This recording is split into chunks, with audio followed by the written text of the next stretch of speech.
Cookery சேனலை பார்த்து யார் வேணாலும் சமையல் பண்ணலாம். ஆனா சுவையான சமையல் பண்றது எப்படி?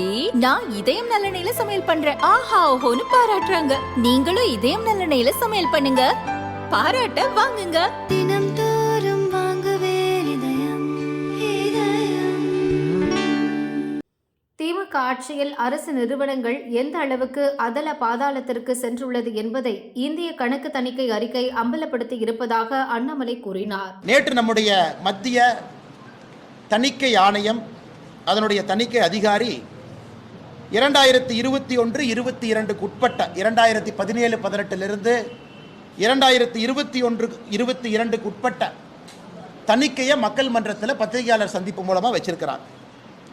அதை பார்க்கும் பொழுது நாங்கள் தொடர்ந்து சொல்லுகின்றோம், அது திராவிட முன்னேற்ற கழகத்தினுடைய ஆட்சி முதல் வருட ஆட்சி அதில் இருந்தாலும் கூட ஏன்னா மோசமானதெல்லாம் 2வது 3வது 4வது வருஷம், முதல் வருடத்திலிருந்தே அதற்கான குறியீடு நமக்கு தெரியுது.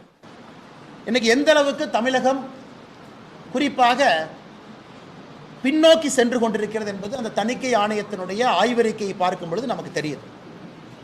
தமிழ்நாட்டில் இருக்கக்கூடிய ஸ்டேட் பப்ளிக் செக்டர் யூனிட், மாநில அரசு சார்ந்திருக்கக்கூடிய நிறுவனங்கள் மொத்தமாக 68, அதில் 34 நிறுவனங்கள் மொத்தமாக 1648 கோடி ரூபாய் லாபம் சம்பாதிச்சிருக்கிறாங்க. 30 நிறுவனங்கள் மொத்தமாக 22,000 கோடி நஷ்டம் சம்பாதிச்சிருக்கிறாங்க. 31 நிறுவனத்திற்கு பேப்பர் வேல்யூ, அதாவது அந்த நிறுவனத்திற்கு வேல்யூவே இல்லை, அதை அப்படியே தூக்கி நீங்கள் குப்பையில் போட்டுடலாம், வேல்யூலெஸ் நிறுவனமாக இருக்கு.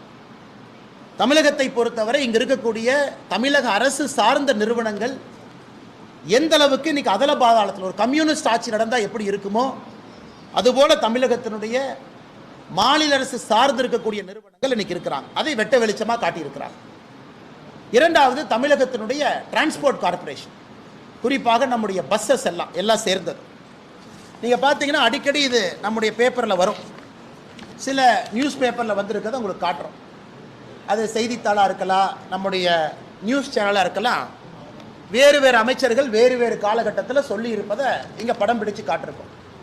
அதாவது நாங்கள் வந்தவுடனே சுற்றுச்சூழலை மேம்படுத்த 500 மின்சார பஸ்கள் அமைச்சர் ராஜகண்ணப்பண்ண, நாங்கள் 500 எலக்ட்ரிக் பஸ் வாங்குகிறோம் அமைச்சர் எஸ் சிவசங்கரன் அவர்கள், மாற்றி 2021 ஆட்சிக்கு வந்ததிலிருந்து அவர்கள் கொடுக்கக்கூடிய அறிவிப்பு. ஆனால் இன்னைக்கு இந்த ஆய்வறிக்கையை பார்க்கும் பொழுது தமிழகத்தில் மொத்தமாக டிரான்ஸ்போர்ட் கார்பரேஷனுடைய லாஸை பார்த்தீங்கன்னா அது 2021-22 முடியும் பொழுது 21,000 கோடி ரூபாய். அதற்கு இன்னைக்கு லோன் இருக்கு 6,000 கோடியிலிருந்து. எங்கேயும் கூட லாபம் வருவதற்கான சாத்தியமே இல்லை. 22,517 பேருந்துகள் 2021-22 முடியும் பொழுது 20,304 பேருந்துகள், அதாவது 2,000 பேருந்தை குறைச்சிட்டாங்க. அதையெல்லாம் தாண்டி நாங்கள் தொடர்ந்து பேசிக் கொண்டிருக்கக்கூடிய விஷயம், 2022 பாரதிய ஜனதா கட்சி ஆர்ப்பாட்டம் நடத்தினோம். டிரான்ஸ்போர்ட் கார்பரேஷன்லிருந்து பணி ஓய்வு பெற்றிருக்கக்கூடிய அன்பு சகோதர சகோதரிகளுக்கு நீங்கள் அவங்களுக்கான எந்த ப்ரொவிஷனுமே கொடுக்கலைன்னு. அதற்கு இந்த ஆய்வறிக்கையில் நமக்கு உண்மை தெரிஞ்சிருச்சு. அவர்களுடைய கான்ட்ரிபியூட்டரி பென்ஷன் ஃபண்ட் 4,565 கோடி ரூபாயை, காம்பன்சேஷன் செஸ் ஃபண்ட் 492 கோடி ரூபாயை பேருந்து இயக்குவதற்காக இங்கே திருப்பி விட்டுட்டாங்க. பென்ஷனுக்காக வாங்கப்பட்ட பணம் 4,500 கோடி ரூபாய் தினசரி பஸ்ஸை இயக்குவதற்காக திருப்பிட்டாங்க.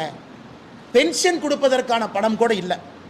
அது போராட்டம் செய்த பிறகு 2024 கொஞ்சமாக கொடுத்துருக்கிறாங்க. ஸோ டிரான்ஸ்போர்ட் கார்பரேஷனும் ஒரு ஃபெயிலியர் என்பது அங்கிருந்து தெரிஞ்சுக்கிட்டோம்.